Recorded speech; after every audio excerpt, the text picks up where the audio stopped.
Dari mana Anda mengatakan Islam saya Islamnya enjoy, relax dan asik, menyenangkan? Gus Miftah ceramah di gereja diterima banyak orang. Gus Miftah ceramah di lokalisasi diterima. Bersama Pak Sapurel diterima. Mangku Purel.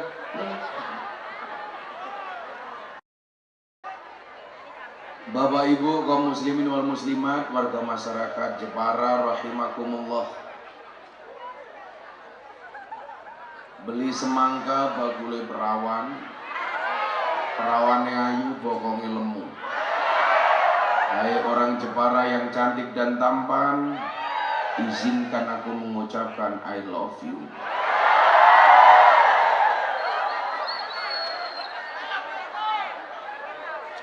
Izinkan di malam hari ini, mungkin di sisa-sisa tenaga saya malam hari ini, karena memang seminggu ini saya sakit, badan saya remuk redam Pak, kepala saya pusing. Tadi saya mikir bisa nggak pengajian tanpa membawa kepala, karena memang dikatakan asiha'u tajun ala ru'usil mar'i la yaroha illal mardo. Kesehatan adalah mahkota di atas kepala seseorang yang tidak bisa melihatnya kecuali orang yang sakit.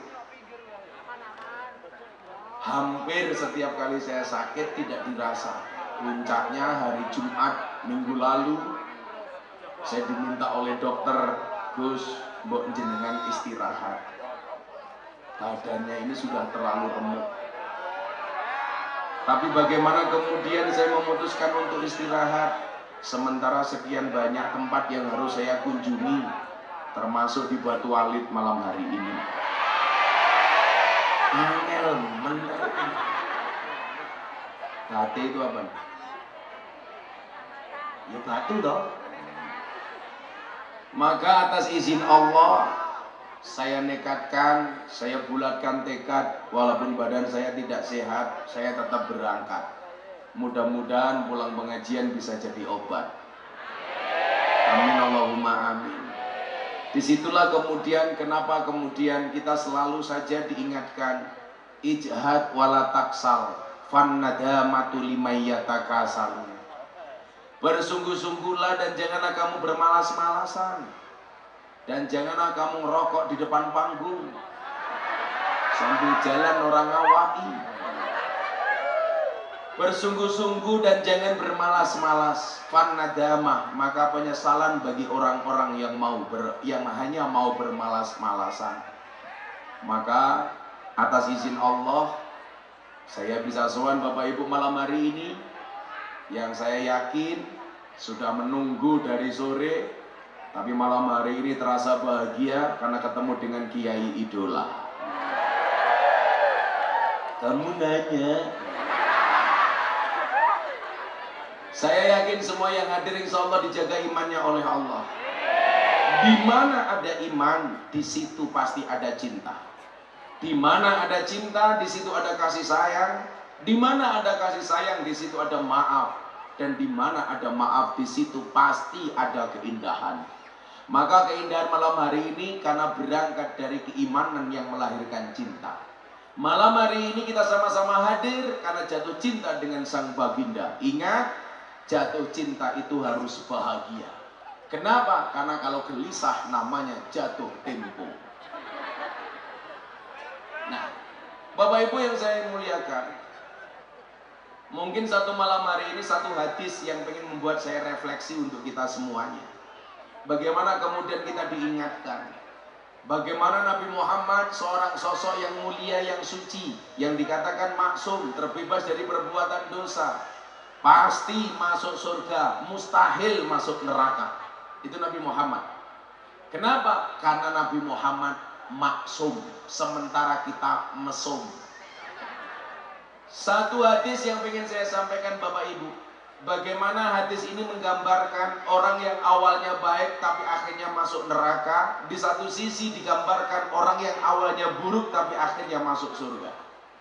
Maka saya berdoa kepada Allah Subhanahu wa Ta'ala, mudah-mudahan siapapun di antara kita yang punya masa kelam yang jelek, tapi insya Allah Allah bukakan pintu maafnya. Amin. Lewat meneh.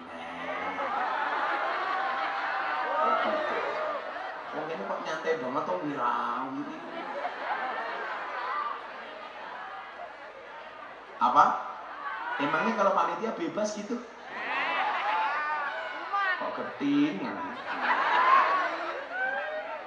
Bapak Ibu, Nabi Muhammad itu pasti masuk surga. Mudah-mudahan kita semuanya termasuk orang-orang yang digolongkannya. Amin. Tetapi pertanyaannya adalah, kenapa atas surga yang telah dijaminkan kepada baginda, Nabi Muhammad sama sekali tidak pernah berhenti meminta hidayah? Buktinya apa? Tetap saja beliau masih mengatakan, ihdinas siratal mustaqim, tunjukkan aku ke jalanmu yang lurus ya Allah. Ini menunjukkan apa? Kanjeng Nabi ingin mengajarkan kepada kita bahwa tidak ada seorang pun yang bisa menjamin keberlangsungan hidayah. Maka saya ingat betul, seminggu setelah Deddy Corbuzier masuk Islam, saya ajak Jumatan di Bintaro sektor 9. Kita Jumatan malah diuber-uber sama wartawan. Yang lucu Pak, setelah Jumatan ada wartawan tanya sama Deddy, Deddy kenapa nggak pakai peci kayak Gus Miftah? Dijawab sama Deddy Corbuzier, lah emangnya peci itu fungsinya apa? Wartawan jawab, untuk nyegat rambut. Lah Deddy protes, lah saya yang dicegat apanya? Begitu nyampe studio, kembali wartawan cewek tanya, Mas Deddy sudah sunat apa belum?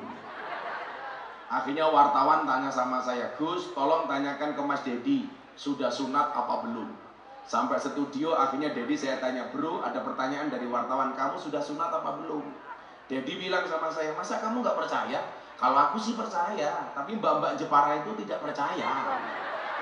Terus bagaimana supaya mereka percaya? Gampang, kamu foto nanti diposting. Saya bilang sama Deddy, kalau kamu belum sunat, tolong kamu segera sunat. Tak ajak ke Jepara. Kenapa bro? Mendingan kamu sunatnya di Jepara, hasilnya pasti bagus. Kok bisa? Iya, pasti manukmu ukir-ukiran.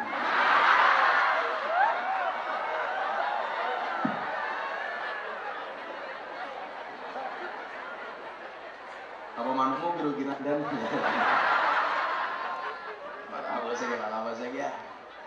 Pak Kapolsek nggak apa-apa, pangkatnya cuma rendah, tapi selamat daripada jenderal dipecat. Nah, pulang Jumatan, Deddy tanya sama saya begini, Gus Miftah, kenapa pengajian di Ngasem nggak ada kopinya? Ini pertanyaan dari saya jawab, aku juga batin. Apa pertanyaan Deddy Corbuzier waktu itu? Gus, saya mau tanya satu hal sama Anda. Saya jawab, apa mas? Bagaimana cara saya bisa menjaga Islam?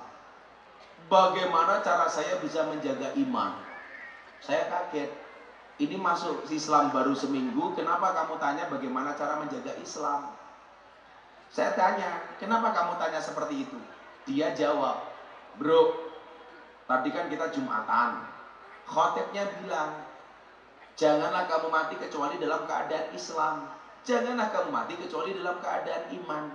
Ini loh bapak-bapak, orang itu kalau cerdas, khutbah Jumat step by step, kalimat by kalimat, semuanya didengarkan dan diresapi. Coba bapak ibu Ngasem bati alit, Jumatan yang masjid. Begitu imamnya teriak-teriak, ya masyiral muslimin, jamaahnya makanya pulang Jumatan juga nggak pernah dapat apa-apa kecuali nasi bungkus. Makanya kalau saya ditanya, Gus Miftah, apakah obat tidur yang paling mustajab? Obat tidur yang paling mustajab adalah khutbah Jumat. Karena di mana-mana ada khotib, jamaahnya pasti tidur. Makanya malam hari ini sudah jam 11, Anda saya ngaji kok Anda ngantuk, silakan dilanjut tidurnya. Cuman saya ingatkan, an-naumu akhul maut. Tidur itu saudaranya mati.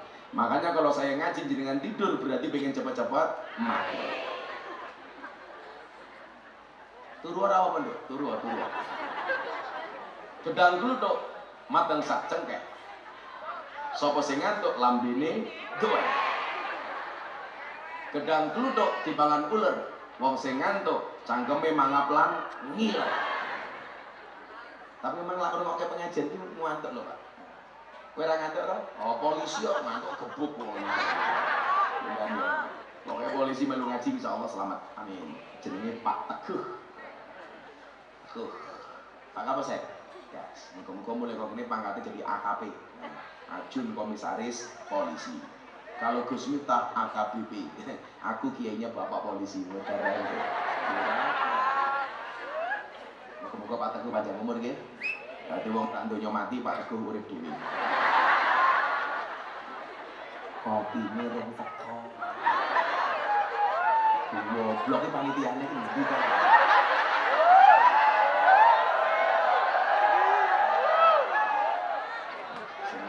Wong loro ora disigo suku. Kowe ngopo rene?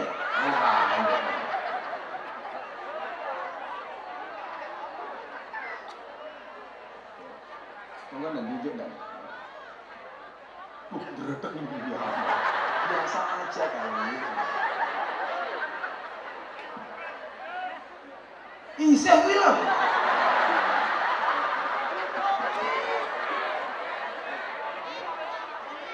Greget ya. Coba mbak-mbak lihat, wong lanang ketemu aku yang gredeg apa meneh rondo. Wah. Jadi dia jok ngopo, kiai ning ganteng tutupi yo pin. Menjijikan. Tutupi pin. Amangnya aku cowok apaan? Langsung ditangkap baru Mbak E. Oh inter, katanya mantan copet. Tanda masalah kira pink dan sekarang cewek itu nggak butuh yang pink, tapi uang di rekening. Bapak saya mau tanya, kalau Anda cari suami pilih yang mana? Good looking apa good rekening? Ya rumah wong lanang, good rekening. Karena berangkat dari good rekening akan menjadikan good looking. Tapi lah awakmu duwe bojo good looking ra duwe duit alah 3 bulan pun mlakune wis ekah. Ingat, di balik wajah istri yang glowing ada suami yang golong komeng. Apakah benar ini kopi? Ini kopi lebih teko kok adem iki piye jenenge. Tak dira-dira cah iki rupane kaya Sumanto ya. Oh, mirip banget. Masalah terus adem manis, aku kopi pahit cok.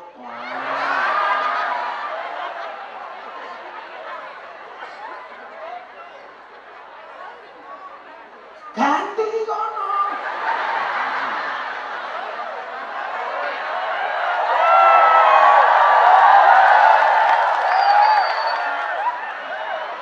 Kopi pahit orang manis.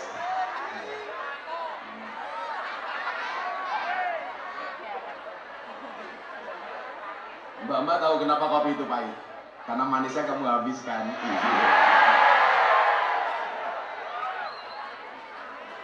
Ya Allah, dasar kula Muhammad ya Allah.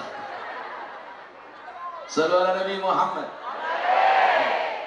Apa jawaban saya atas pertanyaan Dedi waktu itu? Yang pertama saya bilang ke Dedi, Mas Dedi, benar aku yang membimbing kamu masuk Islam. Benar kamu belajar Islam dari aku. Dan benar aku yang menuntun 2 kalimat syahadat kepadamu. Tapi yang perlu kamu ingat satu mas, aku tidak bisa menjaga imanmu. Apalagi imanmu, imanku loh aku gak bisa jamin. Kenapa?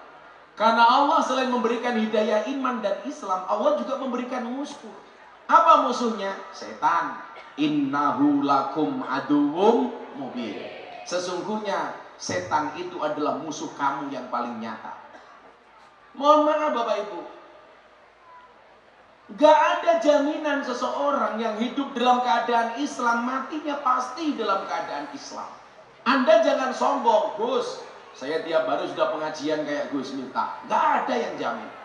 Gus, saya tiap tahun haji. Gak ada yang jamin. Kalau saya sendiri punya cita-cita, saya pengen seperti Mbah Maimun setiap tahun bisa berangkat haji. Saya doakan orang Ngasem, orang Jepara mudah-mudahan segera dipanggil oleh Allah Subhanahu wa taala.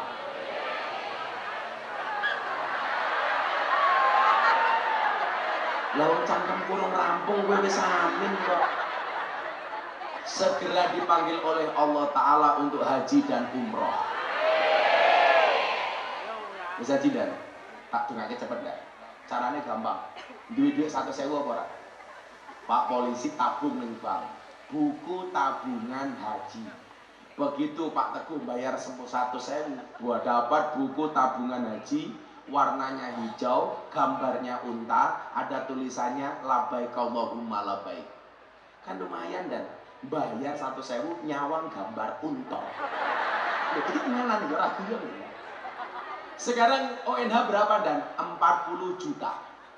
Tadi Pak polisi sudah bayar berapa? 100.000. Berarti hanya kurang 39.900.000. Apa yang harus Pak Teguh lakukan? Gampang. Setiap bulan ke bank diangsur 100.000, 100.000, 100.000. Lah, nantilah orang mangkat wis mati pripun Gus? Ora apa-apa Pak Teguh. Yang dilihat oleh Allah bukan berangkatnya, tapi niat dan prosesnya. Begitu Pak Teguh mati, takoni karo malaikat munkar nakir. Teguh, kula. Kowe ngaji apa ora? Ngaji, aku lungguh sampingi Gus Miftah. Kowe infak pira? 1.000. Kowe salat go? Salat. Poso. Terakhir Pak Teguh takoni karo malaikat. Teguh, kowe haji apa ora? Jawaban Pak Teguh, mboten malaikat. Malaikat lah mesti takon. Lah ngopo kowe ora haji go? Jawaban yo salahmu malaikat. Ngopo urung mangkat kok wis mapaten.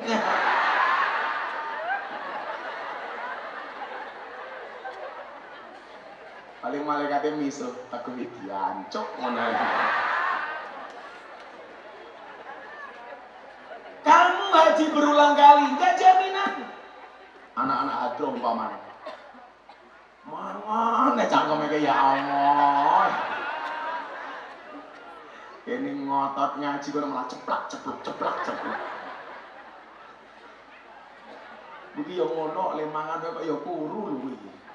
Orang itu kalau makan terus tetap kurus dua kemungkinan, anugerah atau azab. Kita itu ya azab ya. Sing mburi lemune ya Allah. Kok jelemu lemu Kang? Tontonan YouTube ku lho, wong lanang ki lak mangan terus wetenge gedhe kuwi biasane manuke cilik. Lho, aku biyen ki ndan lemu ora omong, Pak. Kula biyen iku 108 kilo. Gara-gara ana penelitian rumah sakit wong lanang wetenge gedhe manuke cilik. Akhirnya aku berusaha perutku supaya kecil. Alhamdulillah saat ini weteng kula cilik. Lah wong lanang wetenge gedhe manuke cilik, Gusuna saat ini wetenge cilik berarti manuke. Nah, kamu masa kayak ngono wetenge ya Allah. Balik dibuka isinya mau kayak penting. Saya bilang, gak jaminan kamu sudah ikut hadro setiap kali. Mbak bilang aku melu fatayat Gus, sopo sing jamin.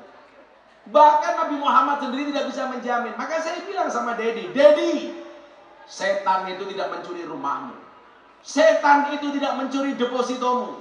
Setan itu tidak mencuri sertifikat tanahmu. Tetapi setan senantiasa mengintai imanmu dan berusaha mencurinya darimu. Kenapa? Karena setan tahu harta yang paling berharga bagi seorang muslim adalah iman. Bukan kopi, tapi iman.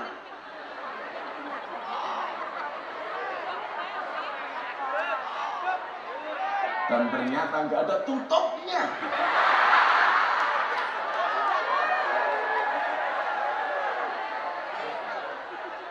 Ya Mas, namanya siapa Mas? Orang aja ini. Tapi fotonya ganteng banget, sopo kayak Mas. Jenengmu sopo? Suudon. Oleh aku meringat ini di labaran gitu. Muga-muga mulai pengajian bojone Sudi meteng, amin. Gak ada yang bisa menjamin. Bahkan mohon maaf, ketika Nabi Muhammad SAW harus menangis ketika pamannya meninggal dunia dalam keadaan belum Islam, beliau menangis. Tapi apa kata Allah kepada Nabi Muhammad? Innaka la tahdi man ahbabta walakinna Allah yahdi man yasha. Muhammad, kamu tidak bisa memberikan hidayah kepada siapa yang kamu kehendaki.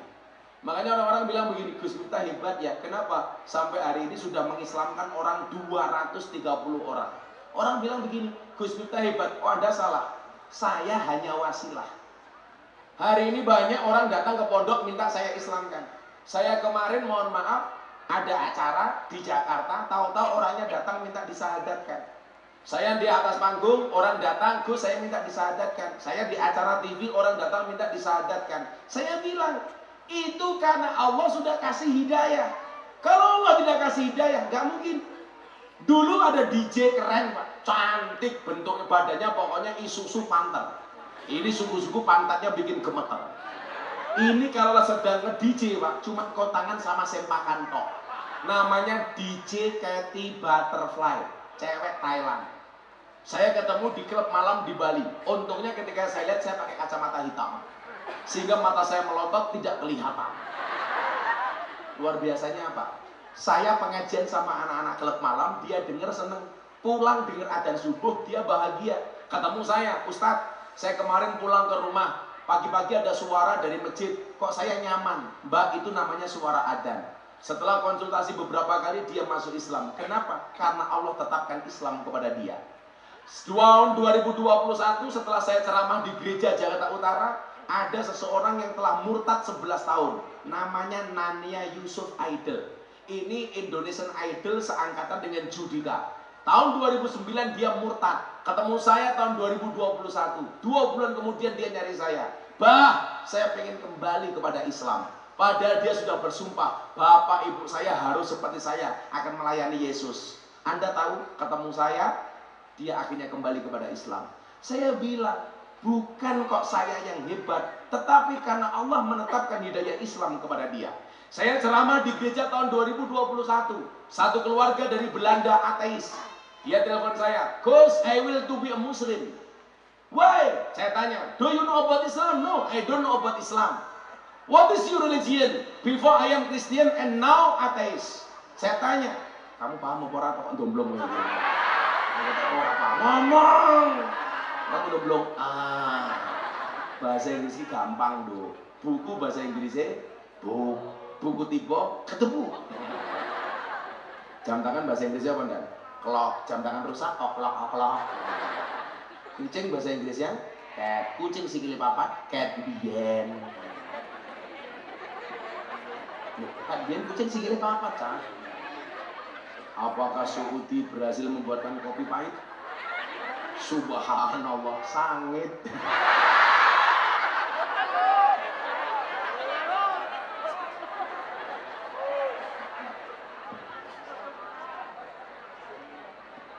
Cinta itu seperti kopi.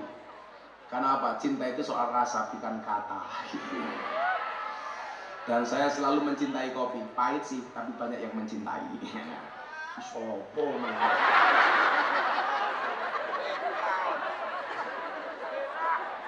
Ada orang Belanda setelah saya ceramah di gereja. Masih ingat video Gus Miftah yang viral di gereja Jakarta Utara? Saya ceramah, semua orang mencaci maki saya, Miftah kafir. Tak jawab, ora popo, sahadat menang.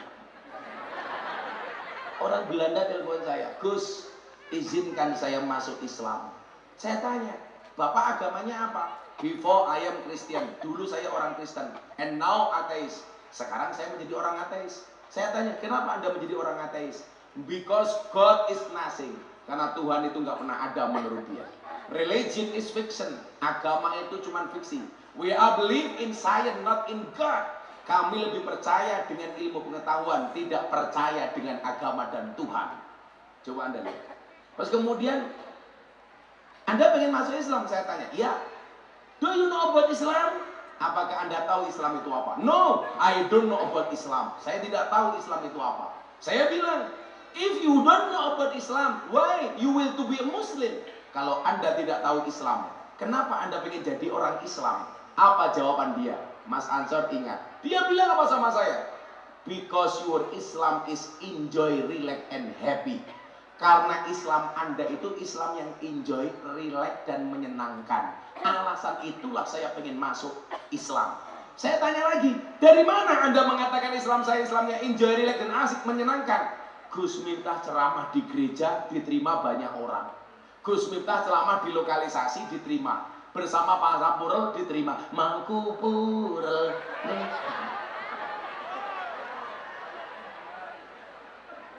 Kowe ngerti purel kan? Oh ngerti wong langganan kok. Purel iki kepanjangane dan perempuan rela diusel-usel. Enak matamu enak. Bosok cangkeme. Aja ngomong-ngomong enak. Mudah Pak Kiai pengen. Nah, artinya apa? Kalau kemudian Allah sudah kasih hidayah, dari klub malam pun akan ada hidayah. Di acara TV saya, tahun 2021 awal pandemi, ada cewek cantik dari Islandia, namanya Audur Linda. Dulu dia masuk studio gara-gara ikut itu siapa namanya? Odading Mang Odah itu siapa namanya? Londok. Siapa orang Bandung itu yang viral? Dulu Odading, sekarang Semangka. Dulu dianggap penting, sekarang bukan siapa-siapa. Dia datang sama cewek dari Islandia. Lihat saya pakai belangkon, dia tanya, "Who are you? Anda siapa?" Saya bilang, "I am Ustadz." "Oh, I don't know. What is the meaning of Ustadz?" "Saya nggak tahu Ustadz itu apa." Saya bilang, "Ustadz is Muslim teachers." Ustadz itu adalah guru Islam. Kemudian dia bertanya, "Boleh nggak saya bertanya tentang Islam?" 10 menit dia ketemu dengan saya masuk Islam, Pak. Kemarin saya posting di Instagram saya, dia sudah bisa membaca Al-Quran. Sekarang kembali ke Islandia. Dia tanya sama saya begini, "Ustadz, saya mau tanya sama Anda. Kenapa Islam itu sangat memperlakukan perempuan tidak manusiawi?" Dia bilang. "Apa bentuknya tidak manusiawi?" "Coba Ustadz lihat. Perempuan harus diatur dengan pakaian yang tertutup. Tidak boleh ngumbar aurat. Laki-laki senang sama perempuan, mohon maaf, harus dilamar kemudian dinikah. Kalau tidak sah. Beda dengan kamu Ustadz. Laki-laki sama perempuan senang ya senang saja." Ternyata yang bersangkutan ini anak lahir di luar nikah. Karena di Islandia nggak nikah nggak masalah, yang penting saling cinta. Namanya kalau di Jepara apa? Samenleven, kumpul kebo. Saya bilang orang-orang Jepara jangan kumpul kebo, karena kalau sampai punya anak namanya kudel. Anaknya kebo jenenge